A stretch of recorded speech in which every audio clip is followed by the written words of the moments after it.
ये से ले आने वाले प्रभु यीशु मसीह की अधिपति नाम में सब बहुत लोगों को मसीह बनाना चाहता हूँ। प्रभु की बड़ी अनुग्रह कि आज हमने गीत गाया अपना बोझ प्रभु पर डाल। कितने लोग बोझ लेकर बैठा है? बोझ लेकर बैठा वो लोग बोझ उतर गया तो आनंद है, ये बात है ना। मतलब पहले पहले समय में हमारे देश में ये जो खेती से आने वाले लोग बड़ा बंडल वो घास लेकर आता है, उसको रास्ते में कोई मिलता नहीं, उसके लिए मतलब रास्ते में गवर्नमेंट ने 2 पत्थर में क्रॉस ऐसा बना करके वो उसमें एक आदमी का हाइट में रहता थोड़ा 5-5.5 फीट, वो अपने आप उधर रह सकता है, जाने के लिए टाइमर वो अपने आप ले सकता है, ऐसा प्रबंध है ना। तो मतलब बोलने का अर्थ वो उसको बाद में उसको थोड़ा मतलब बहुत बड़ा रिलीफ मिलता है ना। थोड़ी देर के बाद में कैप्टन हमारा दब जाता। आज बहुत लोगों का आत्मीय जीवन में भी हम देखते हैं कि बहुत लोगों का गर्दन दबा रहता, प्रभु का उपस्थिति में बैठा है, अरे वो जगह पर आ गया, कहाँ पर आया, वो बोझ उतार कर रहेगा कि जगह पर आया, फिर वो बोझ लेकर के बैठेगा तो उन्हें कई बार सुना ना वो बैलगाड़ी में है ना, ऐसा हमारे समझेगा। हमारे समझ में वो व्यक्ति बोलता है कि मतलब मैं तो गाड़ी में बैठ गया, मैं सोचा मैं बैल को ये बोझ भी क्यों दूं, इसलिए मैंने अपने सिर पर रखा। देखा, ऐसा सोचने वाले लोग भी मसीहत में है, मतलब प्रभु को ये सारा बोझ देगा तो प्रभु क्या करेगा, ऐसे ही क्या नहीं।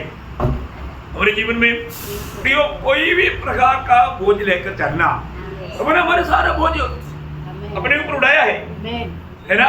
तो अभी हमें कुछ उड़ाने के लिए बिल्कुल प्रभु अनुमति नहीं देता, क्योंकि हमें ऐसा थकाने के लिए प्रभु की इच्छा नहीं। तो बहुत बड़ी बात है हमारे जीवन में, ये बात को अगर सही रीति में जानेगा तो आप सोचो प्रभु में आया हुआ एक व्यक्ति को मतलब कितना बड़ा छुटकारा मिला, कितना बड़ा छुटकारा मिला। प्रभु में आने के बाद हमको समझता है कि प्रभु मेरे लिए कितना बड़े काम किया। प्रभु में आने से पहले हमको बात नहीं, प्रभु में आने के बाद हमें समझना चाहिए। तो आज मैं उस विषय में मतलब थोड़ा सा हम लोग प्रभु के साथ का एक आभारी दिल का बना रह पाए, ऐसे एक शब्द मैं आपको पढ़ना चाहूंगा। 103 भजन संहिता उसका 2-3 वचन, 103 भजन संहिता उसका 2-3 वचन। हे मेरे मन, यहोवा को धन्य कहो और उसके किसी उपकार को न भूलना, उसका किसी उपकार को नहीं भूलना, वही तो तेरे सब अधर्म को क्षमा करता और तेरे सब रोगों को चंगा करता है। देखो अभी हमारे जीवन में प्रभु में आने के बाद में प्रभु के लोग अगली बात प्रभु का कोई भी उपकार को नहीं भूलना। आपको मालूम है इंसान की एक बहुत बड़ी बात है, नहीं भूलना बोल करके बोला वो बात भी भूल जाता। वो इंसान का एक बहुत बड़ा एक कमजोरी है। मैं कई बार बोलकर बैठता है, देखो कल आने के टाइम पर वो लेकर आना, अरे भूल गया, इधर आने के टाइम पर याद आता है, भूल गया, है ना, ऐसी बात है। तो हमारे जीवन में प्रभु का वचन क्या बोलता है, प्रभु ने जो किया वो काम भूलना अपराध है। क्या है? हाँ, पाप है। प्रभु ने जो बोला हुआ बातों को कभी भूलना नहीं चाहिए, है ना। मतलब कई बार लोग प्रभु ने किया हुआ बात क्या प्रभु को ही भूल जाता। प्रभु को भूलना कितना बड़ा अपराध है ना। प्रभु का किया हुआ काम भी भूल जाता, प्रभु को भी भूल जाता, बहुत भयंकर अपराध है।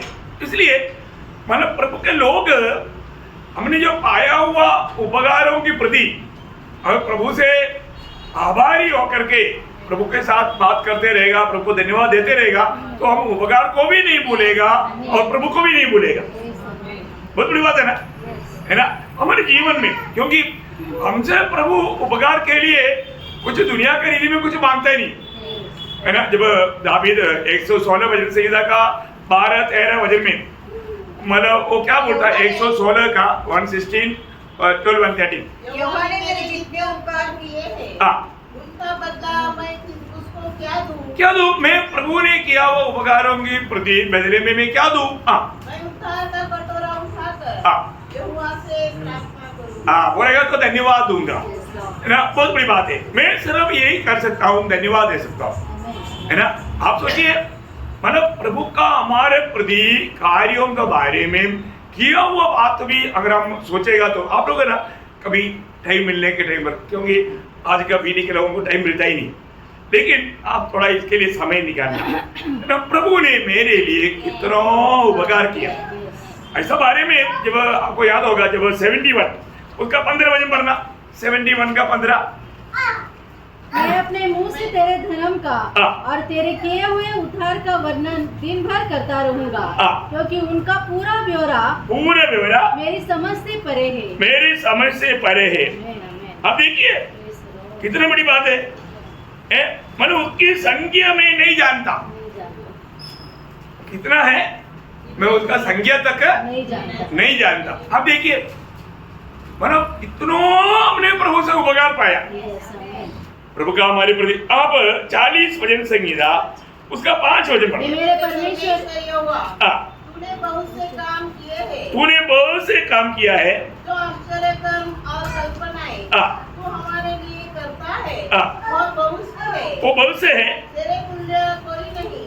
मैं तो चाहता हूँ कि खोलकर उसकी चर्चा करूँ, परंतु उनकी गिनती नहीं हो सकती। देखा मतलब गिनती नहीं हो सकता। आप सोचिए गिनती करना असंभव है। आप बताओ है मतलब हम लोग इतना प्रभु से उपकार पाए हुए लोग हैं, और इतना महान निधि का प्रभु का उपकार बोलेगा तो कोई छोटी बात नहीं, सब बड़ी बड़ी बात है ना। हम ऐसा नहीं है कि हमने एक गरीब को 100 रुपया हमारे किया तो उनके लिए बहुत बड़ी बात है, क्योंकि वो गरीब है।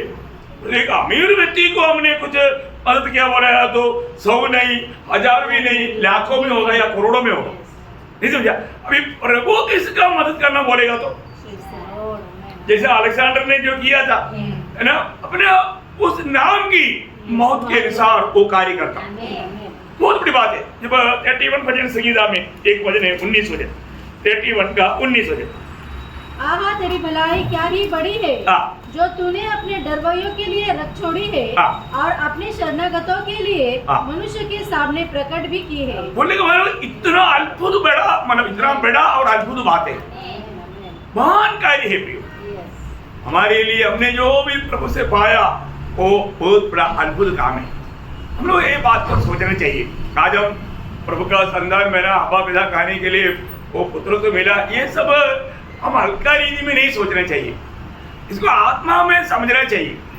हमने जो पाया वो बातों को प्रभु, क्योंकि प्रभु की आत्मा उस बात का गौरव समझाएगा तभी हम समझेगा, आत्मा नहीं समझाएगा तो नहीं समझ सकता।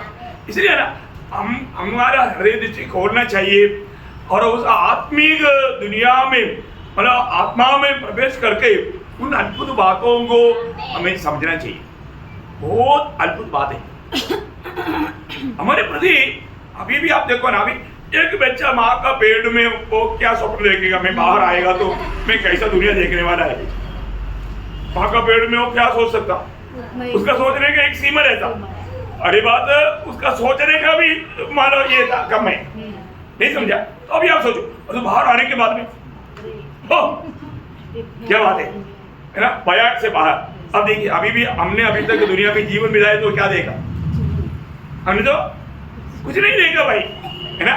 तो ऐसा है तो अभी आप देखो इसके बाद का बात, इसलिए प्रभु ने बोला ना ये जो मैं नया बनाने जा रहा हूँ वो बात मतलब वो बात किसी के दिल में आने वाला बात नहीं, हमारे भावना में आने वाला बात नहीं। और वो प्रभु का प्रेम करने वालों के प्रति प्रभु तैयार किया बात है। प्रभु का अपना उस ज्ञान के अनुसार सामर्थ्य के अनुसार प्रभु तैयार कर रहा है। अभी उसका बारे में हम लोग कैसे भी वर्णन करेगा तो नहीं हो सकता फिर ऐसा। अभी इसका मतलब प्रभु में बुलाहट पाने के बाद में हमको बुलाने वाला प्रभु और मतलब बुलाए हुआ स्थान कहाँ के लिए, ये सारे बात हमें जानना चाहिए, है ना। जानेगा तभी हम लोग उसका योग्य जीवन बिता पाएगा।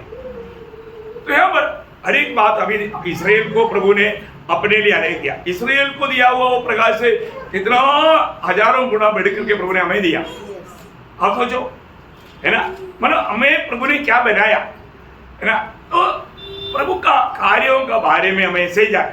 इसलिए लोगों को जो बात बोलता था वो लोग उसका ही उल्लंघन करता था।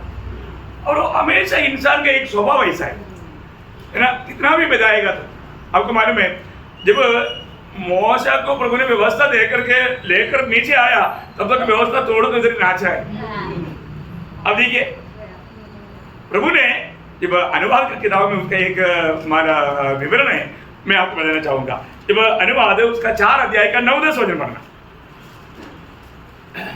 यह अत्यंत आवश्यक है कि तुम अपने विषय में सोचते रहो और अपने मन में कड़ी चौकसी करो। कहीं ऐसा ना हो कि जो जो बातें तुमने अपनी आंखों से देखी उनको भूल जाओ और वो जीवन भर के लिए तुम्हारे मन से जाती रहे। किंतु तुम उन्हें अपने बेटों पोतों को सिखाना, विशेष करके उन दिन की बातें जिसमें तुम होरेब के पास अपने परमेश्वर यहोवा के सामने खड़े थे, जब यहोवा ने मुझसे कहा था उन लोगों को मेरे पास इकट्ठा कर कि मैं उन्हें अपने वचन सुनाऊं, जिससे वे सीखे, ताकि जितने दिन वे पृथ्वी पर जीवित रहे उतने दिन मेरा भय मानते रहे और अपने बाल बच्चों को भी यही सिखाए। तब यहोवा ने उस आग के बीच में से तुमसे बातें की, बातों का शब्द तो तुमको सुनाई पड़ा, परंतु कोई रूप न दिखा। कोई रूप नहीं दिखा, केवल शब्द ही सुनाई दिया। उसका 15 से 18 पढ़ना। इसलिए तुम अपने विषय में बहुत सावधान रहना, क्योंकि जब यहोवा ने तुमसे होरेब पर्वत पर आग के बीच में से बातें की, तब तुमको कोई रूप न दिखाई पड़ा। ऐसा ना हो कि तुम बिगड़कर चाहे पुरुष चाहे स्त्री के, चाहे पृथ्वी पर चलने वाले किसी पशु, चाहे आकाश में उड़ने वाले किसी पक्षी के, चाहे भूमि पर रहने वाले किसी जंतु, चाहे पृथ्वी के जल में रहने वाले किसी मछली के रूप की कोई मूर्ति खोद कर बना लो। बोलने का अर्थ ऐसा कोई भी मूर्ति किसी भी प्रकार के रूप का नहीं बनाना। देखिए, और जैसा आज्ञा में दूसरा आज्ञा है मूर्ति, मतलब निर्गमन 20 का 4 में लिखा ना, मतलब अपने लिए कोई भी मूर्ति नहीं बनाना। मूर्ति बनाना ये वो दूसरा आज्ञा है बहुत बड़ी बात है। यहाँ पर क्लियर इंस्ट्रक्शन दिया। लेकिन कभी भी हम देखते हैं कि वो लोगों ने मानो अभी उनके लिए एक प्रकार है, प्रभु ने मोशे को खबर क्यों किया? उसके आग में उसकी भी, हाँ, क्योंकि उनके लिए मोशा प्रभु बन गया था। उनके लिए मोशा, क्योंकि इसलिए तो आरोन के पास आकर के बोला ना, हमको लेकर चलने वाला मोशा मानो वो हमारा प्रभु है, उसको क्या हो गया मालूम नहीं, इसलिए हमको एक प्रभु बना कर दो। क्योंकि अभी मोशा हमारा प्रभु है, अभी उसका क्या हो गया मालूम नहीं, इसलिए हमको एक प्रभु बना कर दो। आरोन ने बोला ठीक है, जितना भी मानो कुंडली है सब लेकर आओ। उसने उसको लेकर के एक बछड़ा बना कर दिया और बोला यही तुमको लेकर आया, देखो। और जब मोशे आया तो आरोन डर गया। मोशे तूने क्या किया? अभी क्या करूं, लोगों ने बोला मेरे को एक प्रभु बना कर दे दो, मतलब मैंने उन्होंने लाया हुआ उस वाला आग में डाला, ये बछड़ा बाहर आया। देखो कितना बड़ा झूठ बोल, ये क्या मजाक बात है ना, मतलब बचने के लिए वो घबरा गया।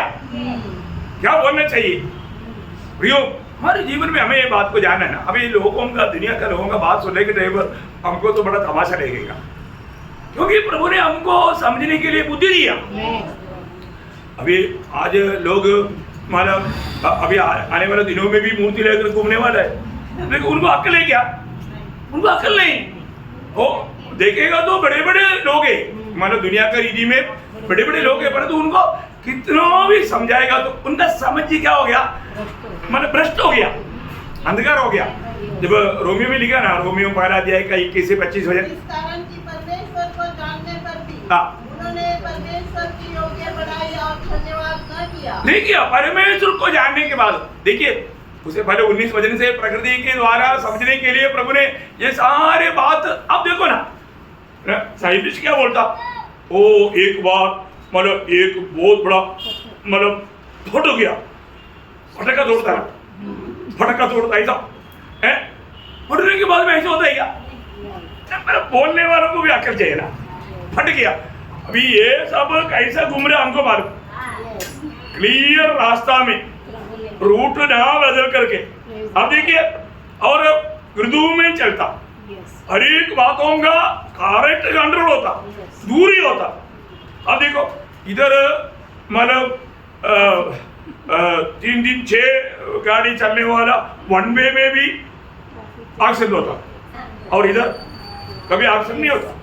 कौन चलाता? प्रभु अपने शब्दों में चलाता। आप देखिए, अरे इतना महान प्रभु ने इतना महान कार्य किया, कभी भी लोग बोलता है एक बार बड़ा विस्फोट हुआ था। देखो ऐसा बोलने वालों को अक्कल कितना देखो है। और वो भी मृत्यु मानो 23.5 डिग्री टेढ़ा कड़ा है, अभी तक सीधा नहीं हुआ। अब देखो प्रभु ने रखा वो व्यवस्था है, और उस व्यवस्था में नहीं रहेगा तो समुद्र भी नहीं रहेगा और टोटल व्यवस्था टूट जाएगा। ये दूरी में भी थोड़ा बाधा आ गया तो, ज्यादा और दूर हो गया तो ठंडी से इधर कोई नहीं रह सकता, और थोड़ा नजदीक सूर्य की नजदीक हो गया तो गर्मी से कोई नहीं रह सकता, वो दूरी भी बराबर। अब देखो एक मृत्यु की बातों पर हर एक बातों का हमारा उसमें ऐसा ही है।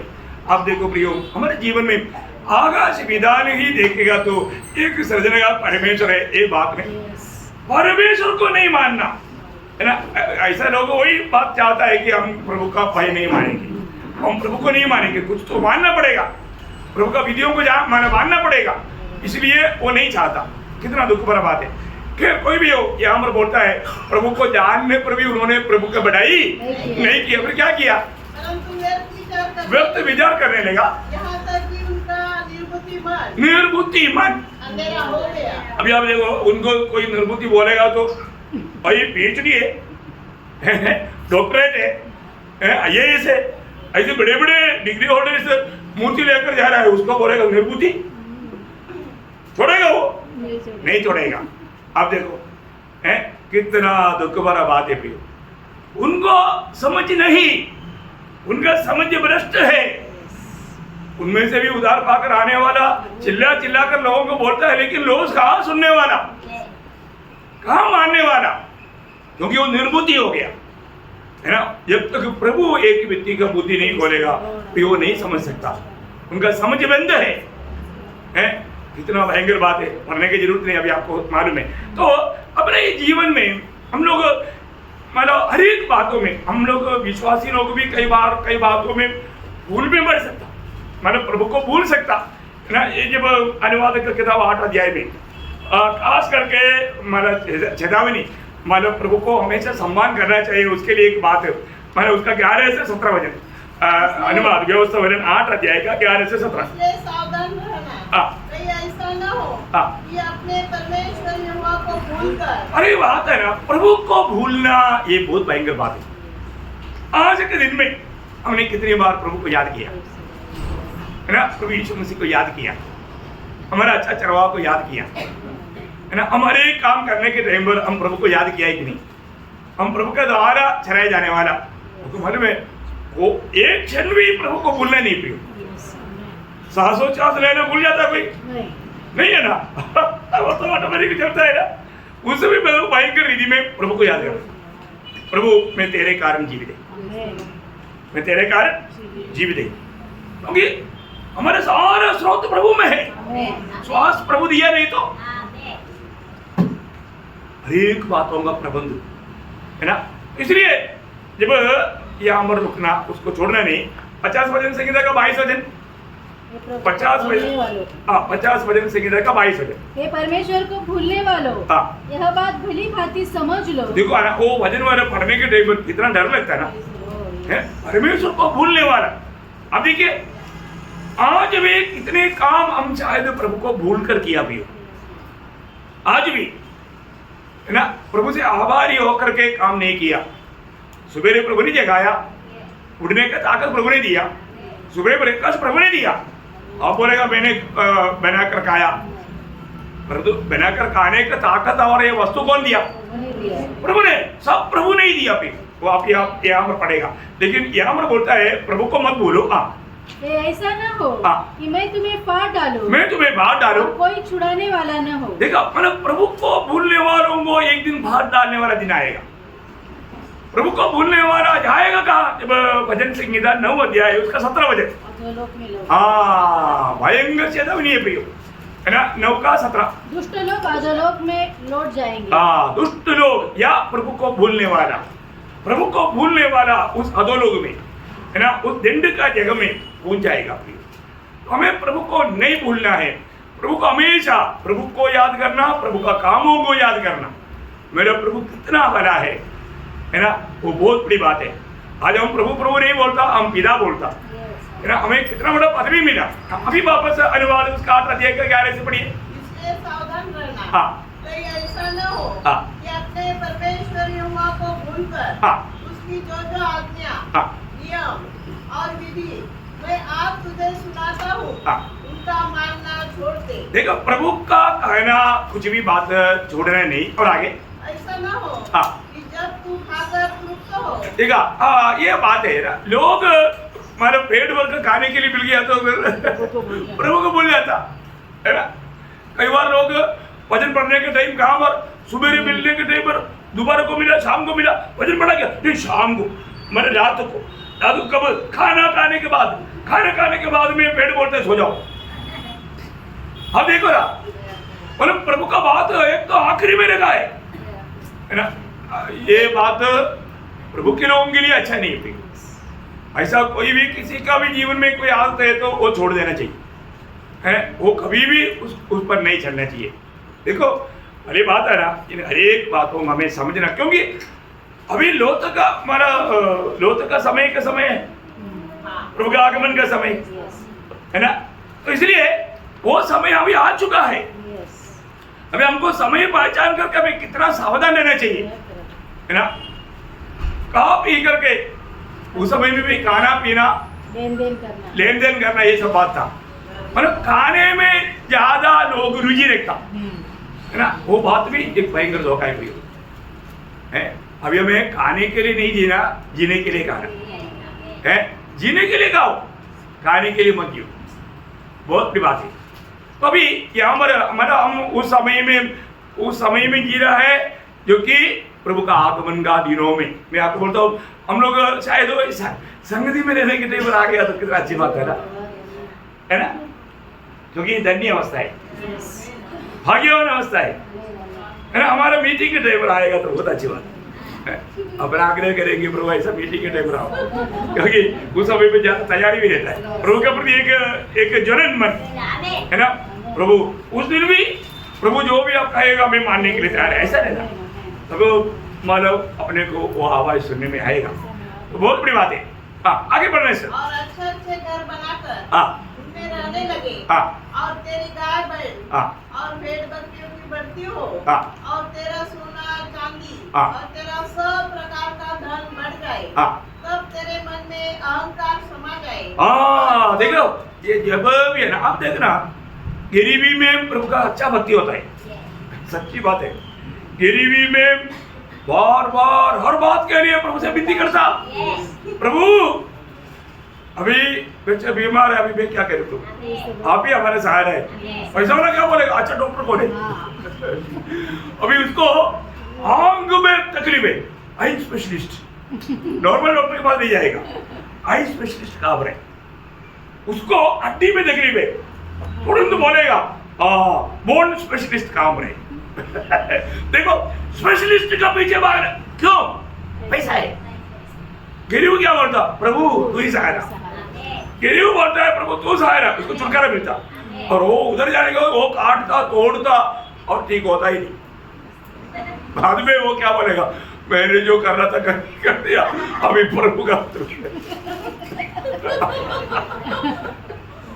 आखिर में वो बोलता अभी प्रभु ही कुछ करेगा, मैंने जो करना था लेना था ले लिया, अब तुझे ले लिया, अभी प्रभु का हाथ में, अभी तू प्रभु पे भरोसा कर। देखा क्या चालाक लोग है, प्रभु के लोग पहले से प्रभु का चरण में आओ ना, प्रभु का चरण में आओ ना। हमारे लिए कभी भी तो घमंडी लोग ऐसा नहीं करेगा है ना। घमंडी लोग अपना ताकत दिखाएगा है, नहीं मैं और रास्ता पे जाऊंगा, प्रभु का शरणागत होने के लिए वो तैयार नहीं। प्रियो, कितना भी भारी बात है, प्रभु हमारे को हर बात में हमारे सहायक है, ये बहुत पक्की बात है।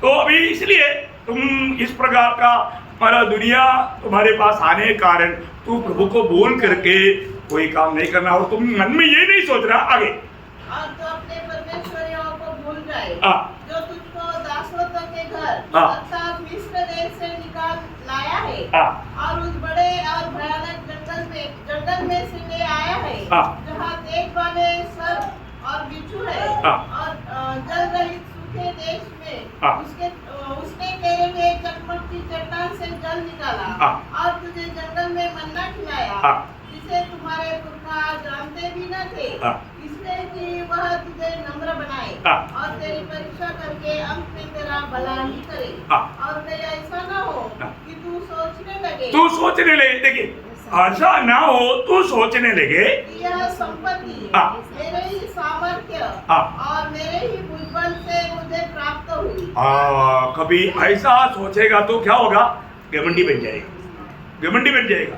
प्रियो, हमें ये बात को जानना है कि मतलब हमसे कितना अच्छा पढ़ा लिखे लोग मतलब पत्थर तोड़ रहा है और तुझे बहुत अच्छा नौकरी प्रभु ने दिया, उतना तुम मतलब एबल नहीं है। देखो तुम्हारे में योग्यता नहीं तो भी तुझे प्रभु ने ये जो भी देता, कौन देता? प्रभु देता। परंतु हम प्रभु को भूलना नहीं, प्रभु को भूल करके ये सब मानो मेरा ऐसा कई लोग है ना घमंडियों को नीचे करने के लिए प्रभु को देर लगता है क्या? मेरे को मैं अपना उसका नाम नहीं बोलेगा, परंतु सीमा से ज्यादा होटल में बर्तन धोता था, है ना। किसी एक बड़ा साहब को उसके ऊपर दया है, अच्छा कंपनी में अच्छा मतलब नौकरी दिया, वो नौकरी में मतलब प्रभु ने उनको ऐसा प्रमोशन भी दिया, मतलब उस लेवल के लोगों में हाई पोस्ट में आया, एकदम हाई पोस्ट में आया। ऐसे रूम में बैठ करके लोगों को कंट्रोल करता। मैं वो रूम में गया है परंतु उसको कंपनी वालों ने एक छोटा सा बात बोला, नहीं मैं नहीं जाता। उसने सोचा मेरे कारण कंपनी चल रहा है, मतलब वो इतना घमंडी हो गया।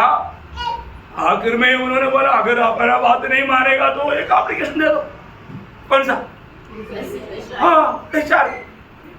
उसने कभी नहीं सोचा वो एक्सेप्ट करेगा और उन्होंने दिया, उन्होंने खुशी से एक्सेप्ट किया। घर से नहीं आना, वो निकाल दिया। अब देखो प्रियो, मैं आपको बताना चाहता हूं वो इसका बाद में इतना रोया, रोने के बाद में भी कोई फायदा नहीं हुआ, जैसा होकर रोने जैसा हो गया। देखो हमने कई बार उनको समझाया लेकिन नहीं समझा, फिर उसके बाद में कई कंपनी में टकराया। मैं आपको बोलता हूँ उसको मतलब नॉर्मल ईजी का जो क्या बोलता है फायदादार है वो काम में तक लिया नहीं लोगों ने। आप बताओ, है भयंकर बात है। घमंड इंसान को तोड़ देगा प्रियो, कभी भी कोई भी कारण किसी प्रकार का भी घमंड, क्योंकि प्रभु घमंडियों का सामना करता, विरोधी बन जाता है ना। ये बात बहुत भयंकर। ऐसा कितने ऐसे लोगों के बारे में आपको मालूम है? अपना ये एक जोड़ी चैन था, याद है? पुराने लोगों को याद है, एक मुझवाला, उनको माला फॉरेस्ट डिपार्टमेंट में अच्छा नौकरी था। यही बात इसी प्रकार का एक बात हुआ तो उसने दे दिया, निकाल दिया। बेचारा इधर आकर के बुढ़ापा में भी पहरेदार का काम करता था इधर ही गांधीनगर में। आपको याद है ना? उनका दो बच्चा था, एक लड़का लड़की। सुसम मामा वो मतलब संडे स्कूल वालों में मतलब वजन में सबसे टॉप लेवल में आता था भैया, मतलब वेट्स का जो कॉम्पिटिशन में। आप लोग बहुत लोग भूल गया होगा, मतलब बहुत समय हो गया। तो मैं बोलने का अर्थ उनका भी जीवन में यही बात हुआ, वो खुद गवाही देता, मेरा घमंड ने मुझे यह अवस्था में लाया। प्रियो, कभी भी प्रभु का वचन कहता है ना, प्रभु ऐसे लोगों को सबसे पहला पाप ही घमंड था ना, किसी प्रकार का भी घमंड हमारे में आना नहीं। आ गया तो उसका नाश है, उसका नाश है। इसलिए मानव प्रभु के सामने ऐसा भावना नहीं दिखानी, प्रभु कभी नहीं सह सकता, चेतावनी है ना। तो हमें क्या होना चाहिए? अभी इवन आपको किसी ने भी एक मतलब मदद किया, आपको क्या करना चाहिए?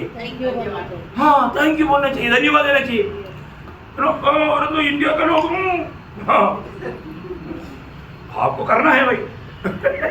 आप हमको बैठाया कोई बड़ी बात है क्या? हमको उठाकर बैठाना चाहिए था, ऐसा भावना है भाई। गाड़ी में बैठा है इतना नहीं, आप बाहर आकर के हमको उड़ाकर बैठाना चाहिए था। ये तो अब मेहरबानी आपको लात नहीं मारा। ऐसा होगा में ऐसा है क्या? ऐसा होना चाहिए? नहीं नहीं नहीं, नहीं ऐसा नहीं। ये जो आपको मालूम है ना, विदेश में जो आता है ना, उन लोगों का एक खास करके विश्वासी लोग छोटा बात पर भी thank you thank you thank you ऐसा 2-4 बार बोलेगा। बोलो इतना हमारी दिल है। तो हमारा इधर ही देखना, कोई भी, मैं आपको बोलता ना ये स्वभाव डालो।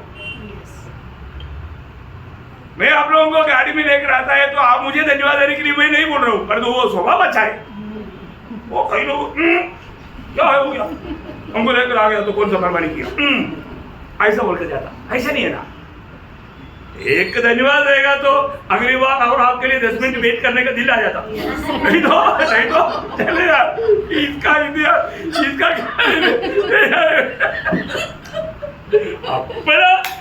अपना दिन तो हालांकि भाई आप रुकेंगे, लेकिन ये धन्यवाद का स्वभाव अच्छा है।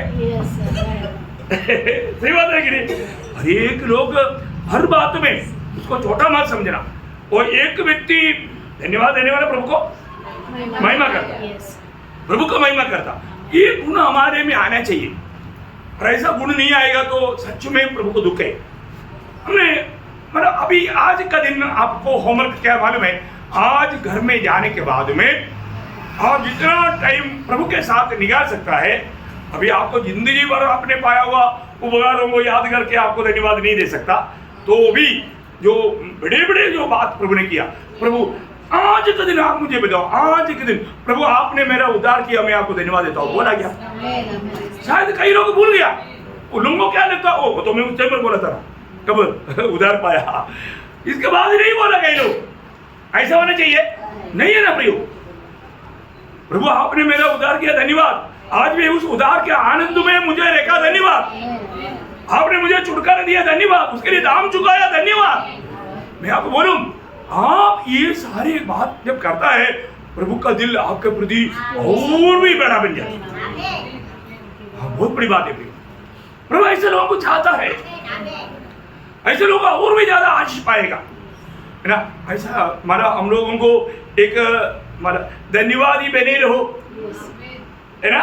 पड़ोसियों 3-15 में लिखा है धन्यवाद ही बने रहो। बोलेगा बोलो तुम धन्यवाद देना भूलना नहीं, हमें धन्यवाद देते रहना प्रियो, धन्यवाद देते रहना। मतलब खास करके माना हमें, मैं आपको बोलता हूँ, आप जब धन्यवाद देने के लिए प्रभु को बस्ती में बैठेगा ना, आपको एक सच्चा टूटा हुआ दिल मिलेगा, क्योंकि हमारा कोई लायकी के कारण प्रभु ने हमारा उद्धार नहीं किया। हमें मिला हुआ छुटकारा, हमें मिला हुआ आशीष और नहीं है ना प्रियो। आप थोड़ा पीछे मुड़कर जाना, अपने जीवन की यात्रा में जहां तक आप पीछे जा सकता है, वहां पर भी आप प्रभु का हाथ देख सकते हैं। आप उद्धार पाने से पहले प्रभु का हाथ आपके साथ था, क्योंकि आपको कब चुना? जगत की उत्पत्ति से पहले। आपको कहां पर जा करके ये ट्रेनिंग देना था, प्रभु की योजना में था वो। अब ये बातों को जानता है, तो ऐसा है तो आप शायद प्रभु को ना जाना हुआ समय में आपने कितना बड़ा गड़बड़ी किया, तभी भी प्रभु हमें नष्ट नहीं होने दिया, बर्बाद नहीं होने दिया, दुष्ट का हाथ में नहीं सौंपा, वहां पर भी बचा करके लाया। आप सोचो ना, अब तब क्या होता हमारे बोला, आपका दिल टूट जाएगा।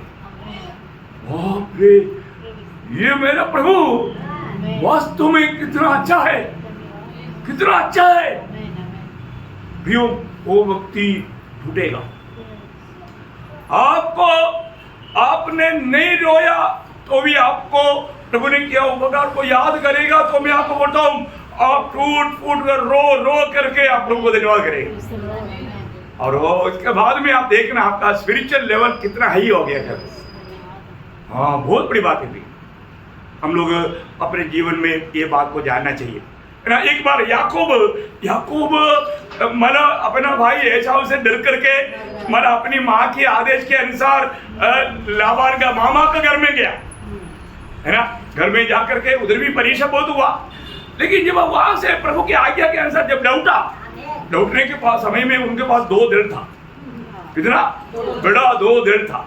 उस समय में याकूब प्रभु के उपस्थिति में कहने वाला शब्द वास्तव में दिल छीलने वाली बात है। ना उत्पत्ति उसका 32 अध्याय का 10 तूने जो काम अपनी करुणा और सच्चाई से अपने दास के साथ किए हैं कि मैं जो अपनी छड़ी ही लेकर इस यर्दन नदी के पार उतर आया। देखा, वो घर से आने के टाइम पर कुछ लेकर आया था? एक भी भेड़ बकरी था? नहीं है ना, जान बचा करके डर करके भाग रहा था। अब देखिए अभी और अब मेरे 2 दल हो गए अभी मेरा 2 दल, बाप रे, इतना बड़ा 2 दल।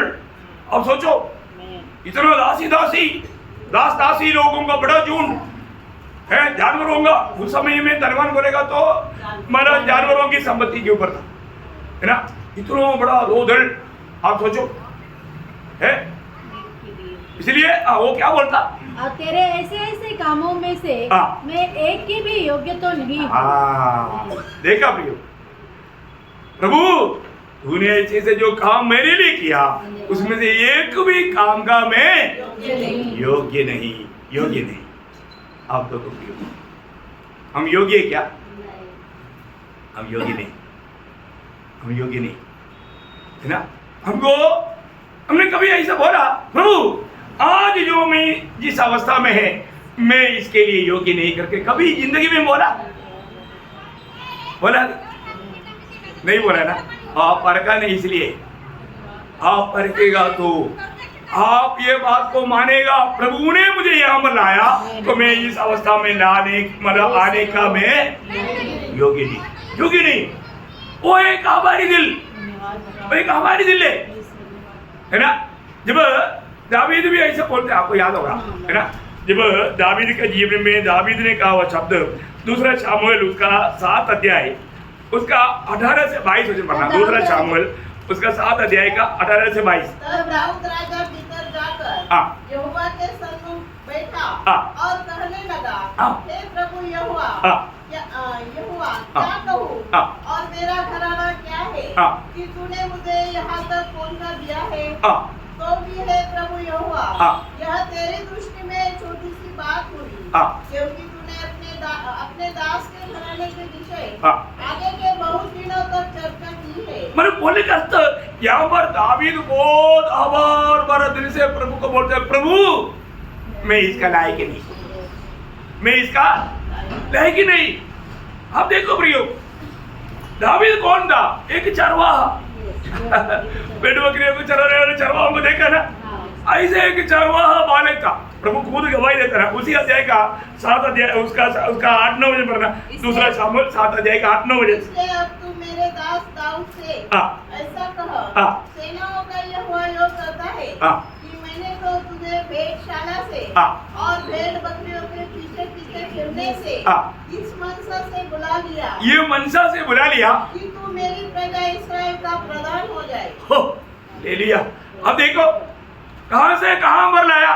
भेड़शाला से, भेड़ बकरियों के पीछे घूमने से प्रभु ने उसको इस्राएल का राजा बनाया। अब देखो, है दावीद कितना परिश्रम करेगा तो भी वो राजा बन सकता? कभी नहीं बन सकता। परंतु प्रभु ने लाया।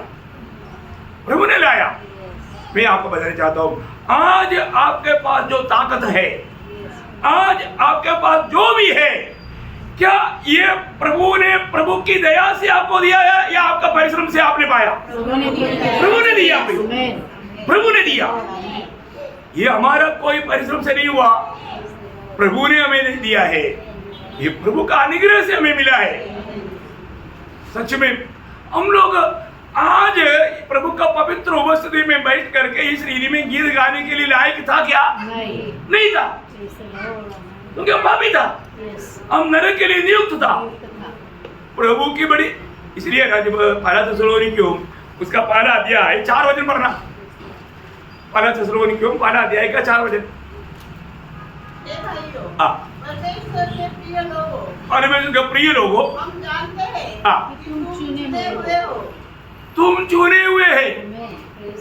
मतलब तुम चुने हुए हैं। एक्चुअली वो शब्द ऐसा नहीं, अपने परमेश्वर और अपने पिता के सामने तुम्हारे विश्वास के काम और प्रेम का परिश्रम और हमारे प्रभु यीशु मसीह की आशा की दृढ़ता को लगातार नहीं, मैं आपको बताना चाहता हूँ, मतलब वहां पर ऐसा आना चाहिए, भाइयों तुम्हारा चुनौती को तुम जानते हो, ऐसे आना चाहिए। तो मराठी पढ़ो। देवाच्या प्रीतीतील बंधूंनो, तुमची झालेली निवड आम्हाला ठाऊक आहे। देखा, ये हमें जानना चाहिए।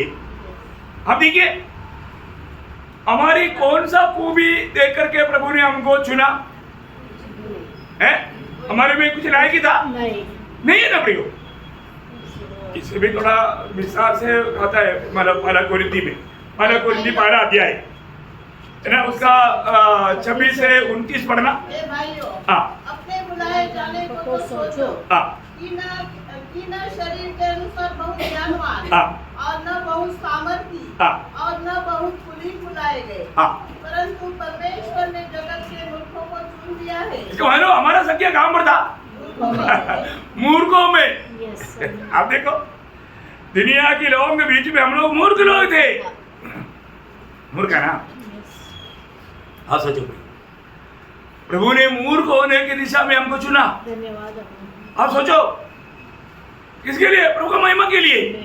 आगे कि ज्ञानवानों को लज्जित करे और परमेश्वर ने जगत के निर्बलों को चुन लिया है। देखा, हम लोग कोई बलवान लोग था क्या?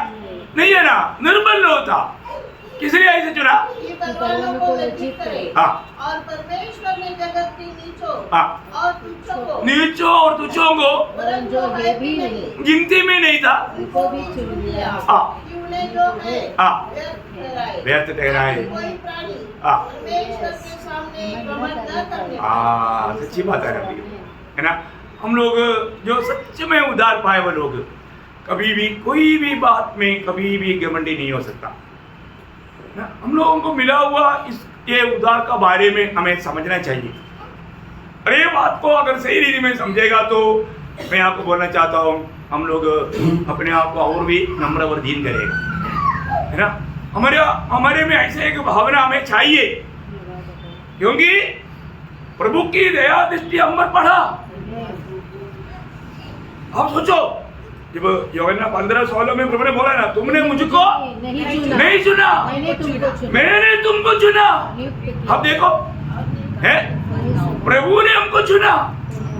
आप देखिए है, हम लोग किसी प्रकार भी हमें स्वर्ग जाना है तो हमें वो उसके लिए मार्ग यीशु मसीह है। चलो मैं यीशु मसीह को ग्रहण करता हूँ, ऐसा सोच करके हमने प्रभु को ग्रहण नहीं किया। हमारे में इतना समझ नहीं था, हम ऐसा बुद्धिमान नहीं था, हम भोले थे, पर जो प्रभु हमें ढूंढ कर आया, प्रभु ने अपनी वाणी हमको सुनाया, प्रभु ने हमें समझ खोला, प्रभु ने अनुग्रह उंडेला, प्रभु का देह उंडेला, प्रभु में मन भरावट दिया। वास्तव में प्रभु ने कितना बड़ा कार्य किया। एक व्यक्ति का उदार होना इतना आसानी बात नहीं है ना? हम उदार पाया, लेकिन हमें को मिला हुआ ये उदार का गौरव तक जाना हुआ लोग, और किस प्रकार प्रभु ने हमारा उदार के लिए प्रभु को कितना परिश्रम करना पड़ा, ये बात के बारे में बहुत लोग अनजाने हैं। अभी मानो उदार कोई हल्की बात है क्या? नहीं है ना? इतना बड़ा उदार, इब्रानियों 2:4 में लिखा है, इतना बड़ा उदार। अरे इतना बड़ा उदार का अर्थ क्या है? उदार इतना बड़ा है, प्रभु जितना बड़ा है, प्रभु जितना बड़ा है।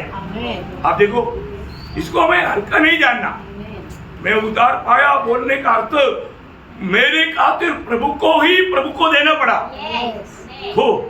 अभी आप सोचो, इसलिए उदार पाए वो लोग प्रभु को उपस्थिति में बैठना चाहिए, प्रभु को धन्यवाद देना चाहिए, एक एक उपकार के लिए धन्यवाद देना चाहिए, है ना? आज थोड़ा समय आप लोग जरूर, मैं आपको बोलता हूँ, कल आप आने के टाइम पर आपका चेहरे में और भी चमक बढ़ेगा। कब?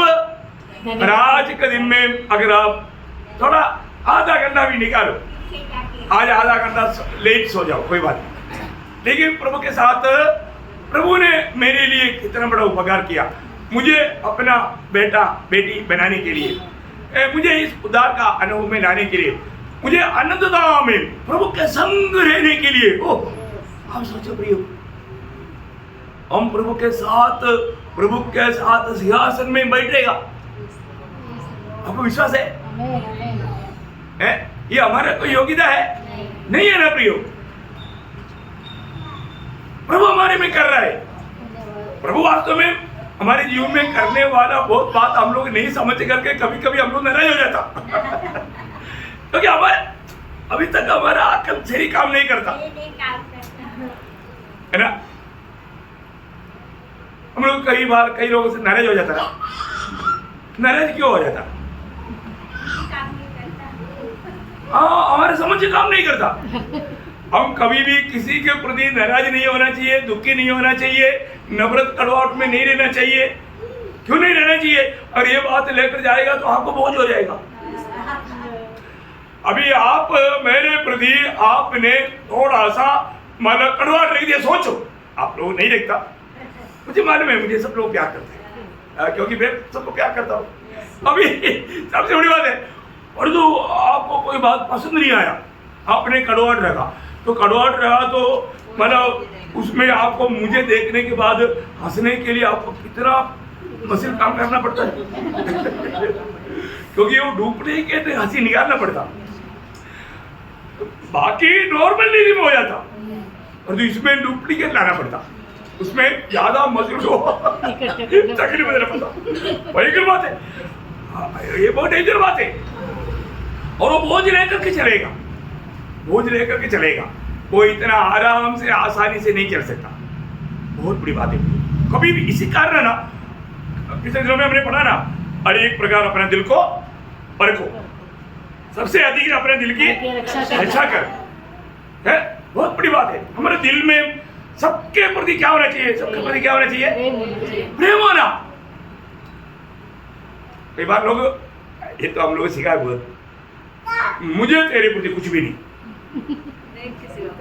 ऐसे क्या? नहीं है ना? छोड़कर कुछ भी हाँ, मुझे आपके प्रति प्रेम छोड़कर कुछ भी नहीं। कुछ भी नहीं। प्रेम छोड़ दिया तो कुछ भी नहीं बोलेगा तो प्रेम भी नहीं, ऐसे हो सकता है? नहीं हो सकता। प्रभु के लोग हमेशा आपस में प्रेम होना जरूरी बात है। तो यहाँ पर प्रभु का वचन इसलिए कहता है कि ये मेरी मन प्रभु का कोई भी उपकार को ना भूलना। प्रभु ने अभी किया उपकार के बारे में थोड़ा सा हम लोग अभी उधर तक आए नहीं, अब देखो पढ़ेंगे उसका दूसरा वचन 103 का 2। हे मेरे मन, यहोवा को धन्य कहो और उसके किसी उपकारों को न भूलना। किसी उपकार को नहीं भूलना। देखिए कि प्रभु का किसी उपकार को नहीं भूलना बोलने का अर्थ क्या है? अनेक उपकार के लिए प्रभु को धन्यवाद है। मैं इसलिए आपको बताना चाहता हूँ, हमारे जीवन में हमने प्रभु से पाया हुआ उपकारों में कोई भी उपकार के लिए मैंने धन्यवाद देना भूला है कि नहीं, ये बात को पाना, वो बात को पाले पाए, क्योंकि प्रभु जरूर चाहता है कि हम प्रभु से धन्यवादी बना रहे। हर बात में धन्यवाद देने के लिए प्रभु ने हमें बताया ना, वो हमारे लिए आज्ञा है। जब पहला Thessalonians 5:18 वचन है, हर बात में धन्यवाद करो, हर बात में धन्यवाद करो कि तुम्हारे लिए मसीह यीशु में परमेश्वर की यही इच्छा है। देखा, यह प्रभु का इच्छा है, हर बात में धन्यवाद देना है। ये हमारे प्रति प्रभु का इच्छा है, तो हमें प्रभु की इच्छा मानना चाहिए, क्योंकि हम प्रभु के लोग हैं, हम प्रभु का संतान है ना। हमारे जीवन में ये बात मानने के लिए कितना उत्साही होना चाहिए। ओके, तो अभी यहाँ पर उसका तीसरा वचन का पहला भाग पढ़ेंगे। वही तो तेरे सब अधर्मों को क्षमा करता। देखिए, अभी सबसे बड़ी बात है, अभी हमारे जीवन में, जीवन की यात्रा में हमें अपराधों को या हरेक पापों का क्षमा किसकी तरफ से मिलता? प्रभु की ओर से मिलता है ना। प्रभु यदि हमारे अपराधों को क्षमा ना करे, प्रियो, हम लोगों को एक सच्चा खुशी का जीवन बिता नहीं सकता। बहुत बड़ी बात है, परमेश्वर की प्रेम की उस भंडार से प्रभु हमारे लिए पहले उंडेला हुआ सबसे पहला दान है आप क्षमा। देखिए कहां से डाला प्रभु ने? प्रभु का उस प्रेम की भंडार से। प्रभु का प्रेम हमारे लिए अभी ये एक माला की नायंद उसको मतलब बनाते जाना है ना। पहले प्रभु ने हमें वो प्रेम के कारण हमें पाप क्षमा का अनुभव दिया, ठीक है ना। इसलिए हमको क्या करना चाहिए है? देखो परमेश्वरीय अनुग्रह में सबसे बड़ा अनुग्रह है पाप क्षमा। पाप क्षमा नहीं मिला तो वो हमारे व्यक्ति के लिए ये जीवन की यात्रा में क्या लाभ है? प्रभु का दृष्टि में सबसे धन्यवान व्यक्ति के बारे में दावीद ये कहता है 22 वचन संहिता का 1-2 वचन आपको याद होगा, है ना। क्या बोलता? जिसका अपराध क्षमा किया गया और जिसका पाप ढापा गया, क्या धन्य है वो मनुष्य जिसके अधर्म का यहोवा लेखा न ले। देखिए प्रभु लेखा नहीं लेते हुए पाप क्षमा पाने वाला व्यक्ति कितना भाग्यवान है, कितना आनंद दे।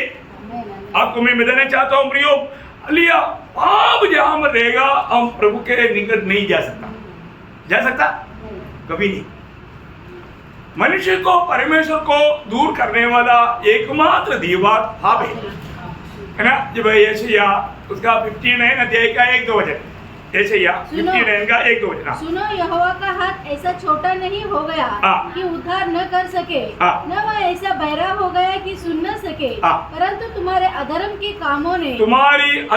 कामों ने तुमको तुम्हारे परमेश्वर से अलग कर दिया है। देखा, हमारा पाप ने हमें प्रभु से अलग कर दिया।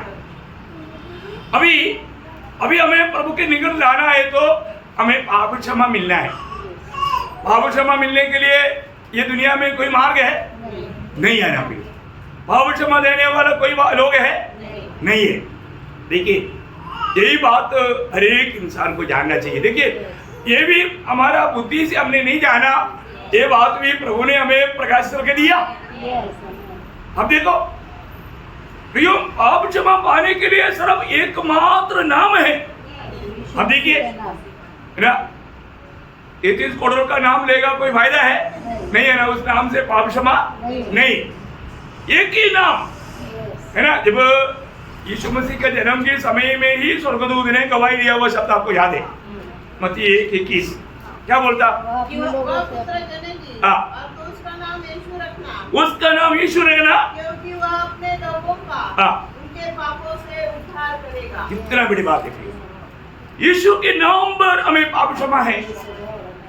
ये बात सारे भविष्यवक्ता गवाही देता है बोल करके प्रेरितों 10 अध्याय का 43 वचन में लिखा। सब भविष्यवक्ता गवाही देते हैं कि जो कोई उस पर विश्वास करेगा उसको उसके नाम के द्वारा पापों की क्षमा है।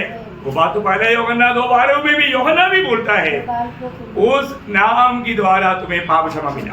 अब देखिए प्रभु यीशु के नाम, ये नाम तक हमें प्रकट करके मिलना प्रभु का कृपा है ना। अभी आपको मालूम है ये दुनिया में जीवन बिताने के समय में यीशु मसीह ने लोगों को, मतलब बीमार लोगों को चंगा दिया, मृतकों को भी जिलाया और दूसरा बढ़कर पापियों को पाप क्षमा दिया। देखा, क्योंकि पाप क्षमा सिर्फ परमेश्वर ही कर सकता। क्योंकि अभी मतलब मेरा दानी का झगड़ा हो गया, विपुल ने क्षमा कर दिया, हो सकता है? नहीं हो सकता। ऐसी बात है।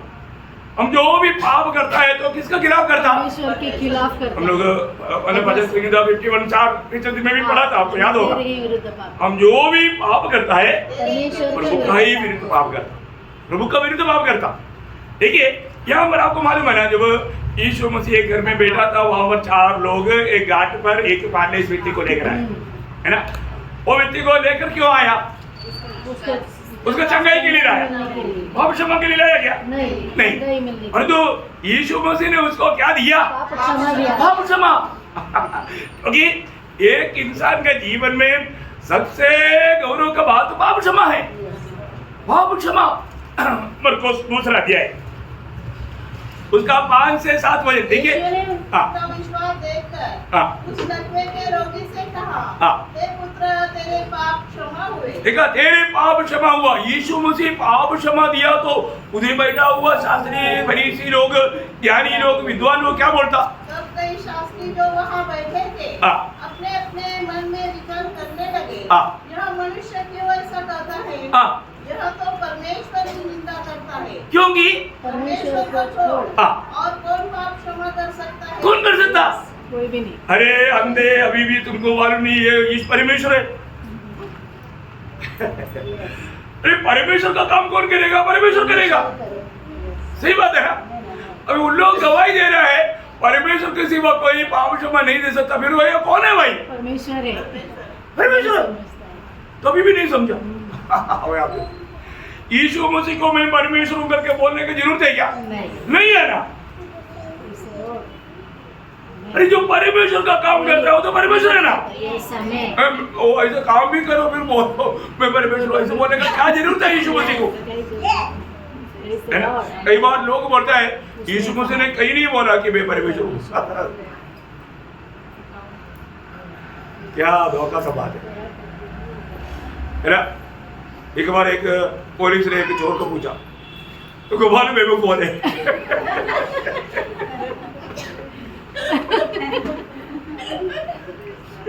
अब वो चोर है दूसरा चोर को बोलता है इसको ये भी नहीं मालूम वो कौन है। इससे क्या बात करने का? क्या समझा? प्रियो, प्रभु यीशु मसीह परमेश्वर का ही काम किया तो फिर वो परमेश्वर करके बोलना चाहिए, है ना? एक बार पिलातुस ने पूछा था ये यहूदियों का राजा है क्या? है? उन्होंने सीधा बोला ना मैं हूं। है? बहुत बड़ी बात। फरीसी के घर में भोजन के लिए बुलाया, फरीसी के घर में खाना खाना है तो एक पावनी स्त्री आया। पावनी स्त्री किस लिए आया? पाप क्षमा के लिए आया। वो बात शिमोन ने नहीं जाना, परंतु प्रभु ने बोला हे स्त्री तेरा पाप क्षमा हुआ।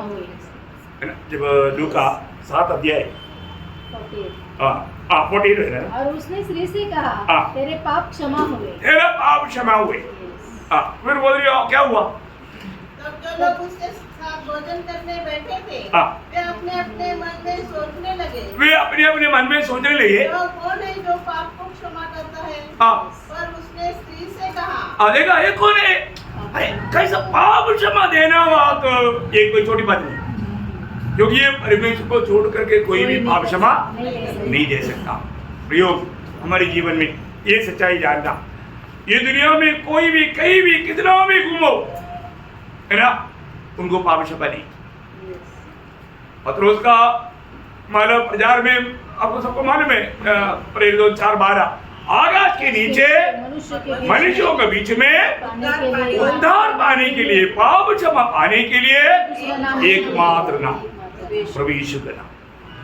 कितना बड़ी बात है ना? ये बात हमें हर एक को बोलने के लिए उद्धार पाए हुए लोगों को हिम्मत चाहिए। इसलिए सुसमाचार नहीं बोलना पाप है, क्योंकि बाकी लोगों को ये सच्चाई मालूम नहीं, उनको ये मालूम होने के लिए बोलना। वो लोगों को पसंद नहीं, इच्छा नहीं है, वो छोड़ दो। और तो यहाँ तक है हमें सुनाना हमारा काम है ना? पौलुस इतना बड़ा पापी था, पौलुस का गवाही कितना सुंदर है ना? 12 तीमुथी 12 अध्याय इसका 15 वचन, 12 तीमुथी 12 अध्याय।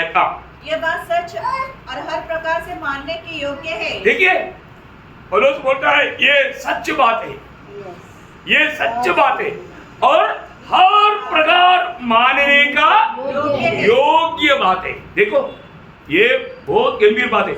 हम कोई भी व्यक्ति को इसके बारे में समझाने के लिए हमको आना चाहिए।